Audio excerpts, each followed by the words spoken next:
गगन one की दुनिया। गगन one कोई साधारण जंगल नहीं था। यह आसमान में फैली चट्टानों, बादलों और ऊंचाइयों का राज्य था, जहां दिन में उकाबो ईगल्स का राज चलता और रात में उल्लुओं का नेता उकाब, वृद्ध और अनुभवीबाज अरुणगति, जिनकी सुनहरी चोंच और विशाल पंख दूर से चमकते थे।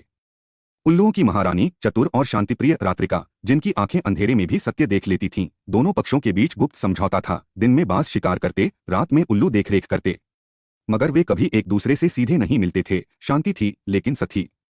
ध्वस्त बादल पर्वत। एक दिन गगन वन के बीच स्थित बादल पर्वत, जो सभी पक्षियों की उड़ान सीमा तय करता था, अचानक फट पड़ा। धूल, तूफान और तूफानी हवाओं ने न सिर्फ मार्ग को छीन लिया, बल्कि भोजन की दिशा और आश्रय को भी मिटा दिया। उकाब भूखे हो गए, क्योंकि नीचे की घाटियां उनकी उड़ान से दूर थीं।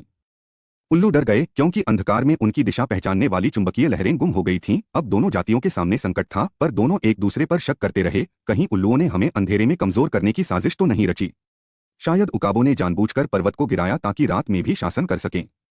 नीलकंठ की भविष्यवाणी। एक प्राचीन पक्षी नीलकंठ जगसार, जो कभी दोनों समुदायों का मार्गदर्शक था, वापस लौटा। उसने कहा, जब दिन और रात के राजा हाथ मिलाएंगे, तभी नया आकाश खिलेगा।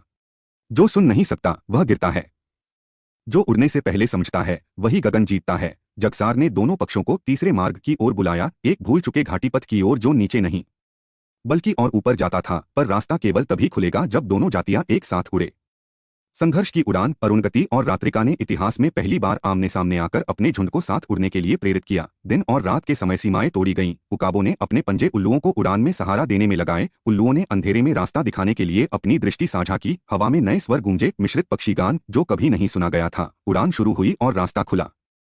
गगनमूल का उदय। एक नई जगह मिली, गगनमूल, जहां ऊंचे आकाश में नमी, भोजन और सुरक्षा थी। अब न दिन का एकाधिकार था, न रात का भय। उकाब और उल्लू मिलकर विकाल गश्ती करने लगे। संघर्ष ने उन्हें जोड़ दिया, संदेह को ज्ञान ने हराया। कहानी का अंत एक वचन से हुआ, जहां दृष्टि और शक्ति एक हो जाए, वहां आकाश कभी नहीं गिरता।